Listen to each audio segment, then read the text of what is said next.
Hello viewers. India investing mentor के एक और वीडियो में आपका बहुत स्वागत है। कुछ टाइम बाद ये वीडियो बना रहा हूँ और यहाँ पे अभी रिसेंटली जो शुगर स्टॉक्स हैं उनको लेके काफ़ी बवाल मचा था और काफ़ी प्राइसेस जो थी शुगर स्टॉक्स की वो करेक्ट हुई थी। तो यहाँ पे मैंने एक जो रिलेटेड स्टॉक है EID पैरी, इसका एनालिसिस जो है पहले प्रेजेंट किया हुआ है। तो अगर आप पहली बार स्टॉक के बारे में सुन रहे हो और आप पूरा एंड टू एंड इसका क्या बिजनेस है, किस तरह से इनकी परफॉर्मेंस रही है, कैसी बैलेंस शीट है, कैसा इनका इनकम स्टेटमेंट है, वो आप देखना चाहते हैं तो आप मेरा पहला वीडियो देख सकते हो। मैं लिंक डिस्क्रिप्शन में आपको दे दूंगा। पर आज जो अभी लेटेस्ट न्यूज़ है इन जनरल शुगर इंडस्ट्री के अराउंड और स्पेसिफिकली उसका EID पैरी पे क्या इम्पैक्ट है, ये हम यहाँ पे चेक करेंगे। जो मेरा अपना अंडरस्टैंडिंग है मैं आपके साथ शेयर करूँगा। अगेन इससे पहले कि आगे बढ़े मैं डिस्क्लेमर दे देता हूँ कि मेरी यहाँ किसी तरह की बाय सेल रिकमेंडेशन नहीं है। मैं सिर्फ जो इन्फॉर्मेशन, जो इंटरप्रिटेशन मेरी है न्यूज़ की इस स्टॉक के बारे में, वो आपके साथ शेयर करूँगा। और यहाँ पे कोई बाय सेल रिकमेंडेशन मैं आपको ना दे रहा हूँ, ना ही मैं सेबी के साथ किसी भी तरह से रजिस्टर्ड हूँ। तो इस चीज़ को ध्यान में रखें। अगर आप इन्वेस्ट करना चाहते हैं इसमें तो अपना एनालिसिस पहले पूरे तरीके से कर लें और हो सके तो फाइनेंशियल एडवाइज़र को कंसल्ट ज़रूर कर लें। तो यहाँ पे सबसे पहली चीज़ EID पैरी जो स्टॉक है इसके बारे में अगर आप देखना चाहते हैं तो यहाँ पे जो न्यूज़ है पहले उसको देख लेते हैं, फिर न्यूज़ के बाद हम देखते हैं कि स्टॉक में क्या फ़र्क आया और क्या इम्पैक्ट हम आगे एक्सपेक्ट कर सकते हैं। तो अभी रिसेंट जो न्यूज़ थी उसमें बेसिकली ये था कि शुगर केन से जो इथेनॉल बनता है वो नहीं बनना चाहिए, उस पर रिस्ट्रिक्शन लगाई गई है। और ये रिस्ट्रिक्शन लगाई गई है अभी के फाइनेंशियल ईयर के लिए, यानी आने वाली मार्च तक के लिए रिस्ट्रिक्शन लगाई गई है। तो जो आने वाली रिस्ट्रिक्शन है मार्च तक की, उसमें जो नेगेटिविटी आई वो ये कि क्योंकि अब शुगर केन की मदद से जो इथेनॉल है वो नहीं बनेगा, पेट्रोल में नहीं मिक्स किया जाएगा। तो इस वजह से जो डिमांड है शुगर केन की वो कम हो जाएगी एंड उस वजह से प्राइसेस ड्रॉप हो जाएंगी। अब ऑब्वियसली प्राइसेस गिरेंगी तो इन कंपनीज की प्रॉफिटेबिलिटी में सीधा सीधा फर्क पड़ता है। तो यहाँ पे मैं दो तीन पैरामीटर्स बताऊंगा जिसकी वजह से हम कंक्लूड करेंगे कि क्या ये सच में एक मेजर इम्पैक्ट है या नहीं है। तो नंबर वन चीज़, इस आर्टिकल को ध्यान से देखिए।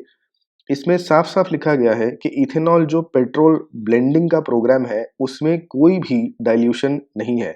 यानी ये आर्टिकल सीधा सीधा कह रहा है कि अभी टेम्परेरीली जो शुगर केन का यूज़ है इथेनॉल प्रोडक्शन के लिए उसको रोका गया है। क्यों? क्योंकि मार्च तक सिर्फ 3-4 महीने जो अब बचे हैं, 3-4 महीने से भी कम टाइम जो बचा है उतने के लिए रोका गया है, ताकि शुगर की इटसेल्फ जो खाने वाली चीनी है उसकी प्राइसेस बढ़ नहीं जाए, क्योंकि वो एक बड़ी इंपॉर्टेंट कमोडिटी है ऑब्वियसली कंजम्पशन के लिए। तो उसकी कीमत को कंट्रोल में रखने के लिए जो ब्लेंडिंग है उसको रोका गया है। ऐसा नहीं है कि हमेशा के लिए रोक दिया गया है, पर ऐसा नहीं है। यहाँ पे देखिए क्लियर लिखा है इन्होंने कि government official said there will be no dilution in the plan to achieve 20% ethanol blending in petrol by 25-26। यानी जो लॉन्ग टर्म गवर्नमेंट का प्लान है कि 2025-26 तक जो भी हम पेट्रोल यूज करते हैं उसमें 20% इथेनॉल मिक्स किया जाएगा, उसमें कोई भी चेंज नहीं किया जा रहा है। तो आपको अगर इस स्टॉक में आप एक ट्रेडिंग की पॉइंट ऑफ व्यू से घुसे थे तो ऑब्वियसली शॉर्ट टर्म में तो इसका प्राइस गिर सकता है, किसी भी शुगर स्टॉक का गिर सकता है। EID पैरी को स्पेसिफिकली देखेंगे, पर बाकी किसी भी स्टॉक का जो शेयर प्राइस है वो नीचे गिर सकता है, क्योंकि शॉर्ट रन में दिख रहा है साफ साफ कि अब जो दो चीज़ों के लिए डिमांड होती थी चीनी की, एक जो नॉर्मल खाने वाली चीनी बनती है, शुगर बनती है, और दूसरा जो इथेनॉल बन रहा था जो पेट्रोल में मिक्स किया जा रहा था, अब उसमें से एक डिमांड जो है थोड़ी देर के लिए खत्म हो जाएगी, क्योंकि वो ब्लेंडिंग जो है नहीं करी जा सकती। मतलब शुगर केन को यूज करके जो बनाया जाता था इथेनॉल, उस पर रोक लगाई गई है। तो पहली चीज ये टेम्परेरी चीज है, ये परमानेंट नहीं है। दूसरा आपको ये समझना चाहिए कि इस बेसिकली जो रिस्ट्रिक्शन है इसको लगाया क्यों गया है। तो अगर आप कुछ पिछले महीने में ट्रैक कर रहे थे तो बहुत जबरदस्त लेवल पे न्यूज बार बार आ रही थी कि जो शुगर केन की प्रोडक्शन है वो इस बार कम हुई है। यानी शुगर केन की जो प्रोडक्शन है वो नीचे आ गई है। जब शुगर केन की प्रोडक्शन सोचिए नीचे आ जाएगी तो ऑब्वियसली जो आपका सोर्स मटेरियल है वो कम हो गया ना। तो दोनों चीजें का ऑपोजिट इफेक्ट है। पहला, अगर शुगर केन से इथेनॉल नहीं बनाया जाएगा अगले 3-4 महीने तक तो उसकी वजह से कीमतें गिरनी चाहिए और उस वजह से स्टॉक प्राइस भी ऑब्वियसली साथ में नीचे गिरना चाहिए। पर अगर शुगर केन जो कि रॉ मटेरियल है उसी की प्रोडक्शन कम हो गई है तो उसकी वजह से कीमतें बढ़नी चाहिए, क्योंकि डिमांड सप्लाई को अगर आप देखोगे, यहाँ प्रोडक्शन जो शुगर केन की है, रॉ मटेरियल की है, वो कम रह गई है और डिमांड तो चीनी की उतनी ही रहेगी ना। तो ये दोनों फोर्सेस एक दूसरे को बैलेंस करेंगी। कम प्रोडक्शन की वजह से जो शुगर है उसकी प्राइसेस बढ़नी चाहिए, यानी ये कंपनीज जो शुगर केन से रिलेटेड प्रोडक्ट्स की मैन्युफैक्चरिंग में है उनकी स्टॉक प्राइस ऊपर जानी चाहिए, ये ज़्यादा प्रॉफिट्स बना सकती है। तो ऑलरेडी एक इफेक्ट था कि प्रोडक्शन शुगर केन की कम है और साथ ही साथ अगले 3 साढ़े 3 महीने के लिए सिर्फ जो शुगर केन का यूटिलाइजेशन है इथेनॉल ब्लेंडिंग के लिए उसको मना कर दिया गया है। तो ये पहले तो एक शॉर्ट टर्म न्यूज़ है और इसको बैलेंस करने वाली एक न्यूज़ है, चाहे इसको आप नेगेटिव न्यूज़ मान लो शुगर स्टॉक्स के लिए, पर इसको बैलेंस करने वाली भी तो एक साथ में न्यूज़ है ना, कि यहाँ पे जो शुगर प्रोडक्शन है वो नीचे गिर गई है और ये सिर्फ महाराष्ट्र में नहीं है, बहुत जगह पे जो शुगर प्रोडक्शन है वो कम हो गई है। तो ये एक चीज़ है। अब हम स्पेसिफिकली आते हैं स्टॉक के ऊपर। दो दो न्यूज़ हमने आइटम पढ़ लिए, उसका इम्पैक्ट कैसे है वो हमने देख लिया। अब हम आते हैं स्पेसिफिकली स्टॉक पे कि मैंने जो इतने सारे शुगर स्टॉक्स थे, तो पहले भी मैंने ईआईडी पैरी के बारे में क्यों डिस्कशन किया था, कोई और शुगर स्टॉक क्यों नहीं लिया? तो उसमें सबसे पहली चीज़ जो आपको समझनी है, वो है इसकी वैल्यूएशन, कि मैंने ये स्टॉक को सिलेक्ट क्यों किया था। देखिए, कंपनी का बिज़नेस जितना ज़्यादा डाइवर्सिफाइड होता है, यानी एक पर्टिकुलर चीज़ पे अगर उनका बिज़नेस डिपेंडेंट नहीं है, उतनी ही वो कंपनी बेहतर रहती है। अब यहाँ पे अगर आप देखेंगे तो ये शुगर में भी हैं, ये न्यूट्राकेमिकल्स में भी हैं, ये इथेनॉल प्रोडक्शन में भी हैं, फार्म इनपुट्स में भी हैं, बायोपेस्टिसाइड्स में भी हैं। तो इनका जो प्रेज़ेंस है ईआईडी पैरी का, वो सिर्फ़ और सिर्फ़ एक पर्टिकुलर चीज़ में नहीं है कि सिर्फ़ चीनी बना रहे। तो ऐसी कंपनी की प्राइस पे जो वैसे भी इम्पैक्ट पड़ेगा, वो कम रहता है। और हमेशा याद रखिए कि जो भी ऐसी कंपनीज़ हैं, जैसे मैं हमेशा बताया है कि जो भी कंपनीज़ फर्टिलाइज़र्स बनाती हैं, वो हाईली जो सब्सिडाइज़्ड सेक्टर है, जहाँ गवर्नमेंट कंट्रोल करती है कितनी सब्सिडी मिलेगी, क्या पॉलिसीज़ होंगी। इसी तरह जितनी हमारी पेट्रोलियम कंपनीज़ हैं, यहाँ पे गवर्नमेंट का बहुत ज़्यादा कंट्रोल होता है और गवर्नमेंट कंपनीज़ जो हैं, वो पब्लिक वेलफेयर में बहुत बार चलाई जाती हैं। बहुत बार इन कंपनीज़ की प्रॉफिटेबिलिटी को ध्यान में नहीं रखा जाता। आप जब इन्वेस्टर के तौर पे इन्वेस्ट करते हो, तो आपका पैसा तभी बनेगा अगर वो कंपनीज़ प्रॉफिटेबल हैं। सरकारी कंपनीज़ में जब भी इन्वेस्ट करें तो एक चीज़ का ध्यान रखें कि government regulations time to time change हो सकती हैं, बिकॉज़ गवर्नमेंट सिर्फ प्रॉफिटेबिलिटी पे देख के इन कंपनीज़ को ऑपरेट नहीं करेगी। बहुत बार गवर्नमेंट जो है पब्लिक वेलफेयर में, पब्लिक इंटरेस्ट में पॉलिसीज़ को चेंज करेगी, जहाँ कंपनीज़ की प्रॉफिटेबिलिटी की जो है गिरावट हो जाती है। बट वो ज़रूरी होता है at the time, because government को लगता है कि ये पॉलिसीज़ जो है पब्लिक वेलफेयर में, आम जनता के हित में ज़रूरी हैं। तो ईआईडी पैरी की अगर हम बात करें, यहाँ पे जो भी चीज़ आई, हमने दोनों न्यूज़ का इम्पैक्ट देख लिया कि यहाँ पे वैसे ही वो एक दूसरे को नलीफाई कर रहा है।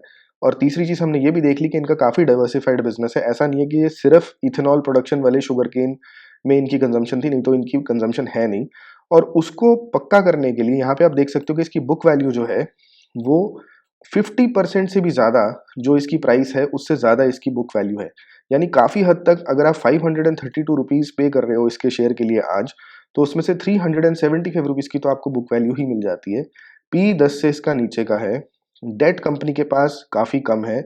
और अगर हम आगे जाके देखते हैं, तो हमें जो सबसे इंटरेस्टिंग चीज़ यहाँ देखने को मिलेगी, जो मैं कॉम्पिटिटर्स से कंपेयर करके बताऊँगा, वो है इनका क्वार्टरली प्रॉफिट। आप देखिए कहीं पे भी ये कंपनी लॉस में नहीं गई है। कितने क्वार्टर्स में कभी इस कंपनी ने लॉस नहीं बनाया।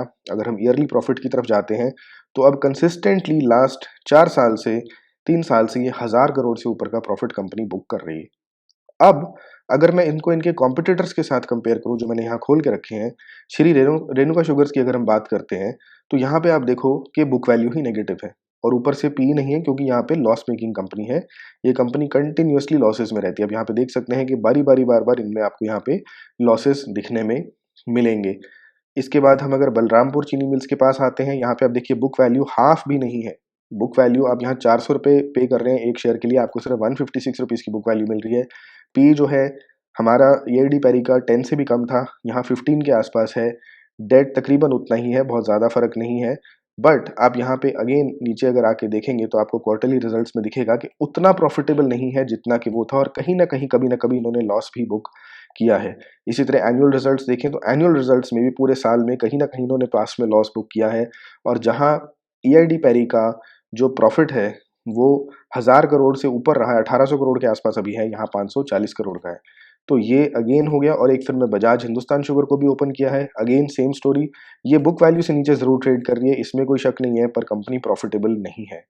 तो यहाँ पे जब आपके मार्जिन सुपर थिन होते हैं, कि ऑलरेडी आप लॉस में चल रहे हो या बिल्कुल आप थोड़े से प्रॉफिट्स पे चल रहे हो, ज़रा सी भी नेगेटिव न्यूज़ अगर आपके आएगी, तो उसका इतना बड़ा इम्पैक्ट हो जाता है कि आप एक्चुअली लॉस मेकिंग कंपनी बन जाएंगे। एंड इसीलिए अगर अब हम रिसेंट प्राइसेस को देखें तो यहाँ पे आप देख सकते हो कितना बड़ा रिडक्शन है। ऑलमोस्ट 33-34 रुपीज़ पे ये ट्रेड कर रहा था और अब ये गिर के स्टॉक जो है यहाँ पे इस वक्त 27 रुपीज़ पे आ चुका है। एक ही दिन में 8% की यहाँ पे गिरावट दिखा रहा है। इसी तरह बलरामपुर चीनी मिल्स जो है ये भी नीचे गिरा है। अब इसमें आप देखिए ये स्टॉक एक वक्त पे 473 पे ट्रेड कर रहा था, वहाँ से तकरीबन 393 यानी 80 रुपीज़ के नीचे गिर चुका है। श्री रेणुका शुगर्स की अगर हम बात करें, अगेन ये स्टॉक जो था 50 रुपीज़ के 50.6 रुपीज़ पे ट्रेड कर रहा था, अब ये 45 रुपीज़ के आसपास 44.9 रुपीज़ पे आकर ट्रेड कर रहा है। वेरएज़ अगर हम ईआईडी पैरी की बात करते हैं तो ईआईडी पैरी जो था ये ज़्यादा ऊपर ट्रेड कर ही नहीं रहा था। इसने ऑब्वियसली यहाँ पे ये मेरे ख्याल से पी लगा हुआ है, प्राइस को ले आते हैं यहाँ पे।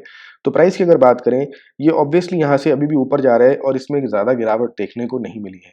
तो रीज़न आप खुद समझ सकते हो, जो मैंने सारे के सारे बता दिए कि जो न्यूज़ है, पहले तो 2 अल्टरनेट न्यूज़ हैं। एक न्यूज़ जो कहती है कि स्टॉक प्राइस गिरना चाहिए क्योंकि इथेनॉल नहीं बनेगा 3-4 महीने तक। दूसरी न्यूज़ जो कह रही है कि शुगर केन की प्रोडक्शन ही कम हो गई है जिसकी वजह से प्राइस बढ़ना चाहिए क्योंकि रॉ मटेरियल आपका कम सप्लाई में है, तो चीनी की कीमत बढ़नी चाहिए जिससे कंपनी प्रॉफिटेबल रहती है। तीसरा, कंपनी का बिज़नेस डाइवर्सिफाइड है, सिर्फ एक चीज़ पे ये काम नहीं कर रहे। हम इन्वेस्ट कंपनी में कर रहे हैं, हम उनके एक बिज़नेस में नहीं कर रहे हैं, हम पूरी कंपनी में इन्वेस्ट कर रहे हैं। तो ये कंपनी में जब आप इन्वेस्टमेंट करोगे, क्योंकि डाइवर्सिफाइड बिज़नेस है, तो इस इंडस्ट्री का जो ओवरऑल इम्पैक्ट है वो उतना ज़्यादा यहाँ पे नहीं पड़ता।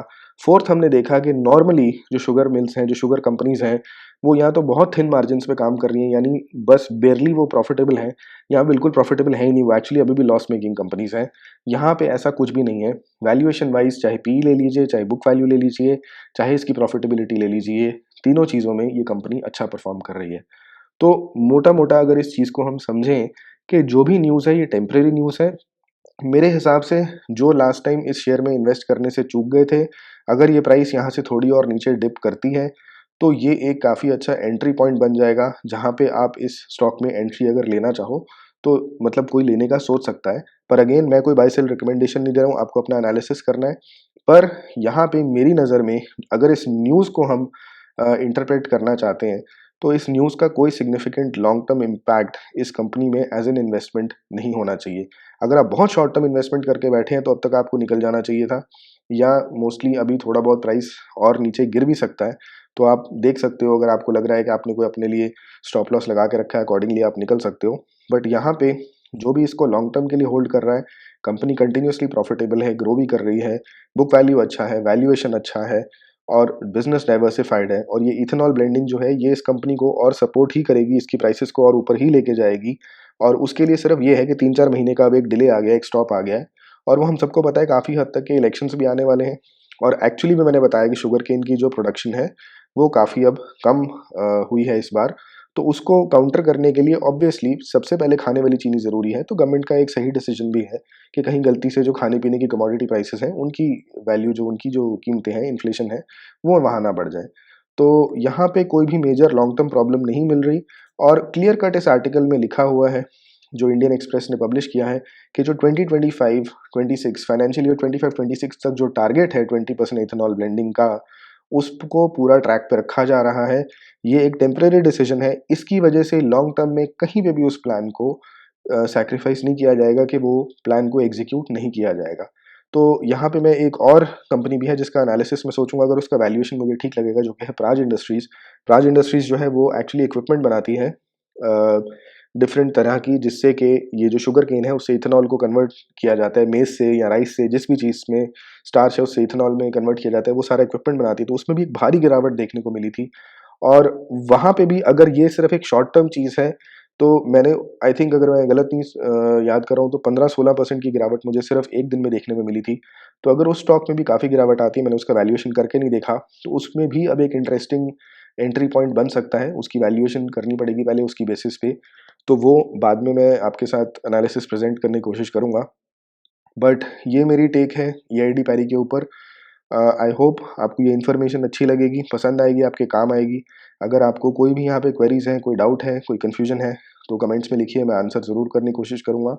And at the same time, आपको वीडियो कैसा लगा वो फीडबैक ज़रूर कमेंट्स में दिया कीजिए, क्योंकि जो फीडबैक आती है, जो इंटरेक्शन होती है, उससे बहुत अच्छा लगता है और पता चलता है कि ये वीडियो किसी के काम आ रहा है, तो और वीडियोज़ बनाने का मन भी करता है। तो आपसे मिलेंगे नेक्स्ट वीडियो में। आपके वक्त के लिए बहुत बहुत धन्यवाद। And thank you.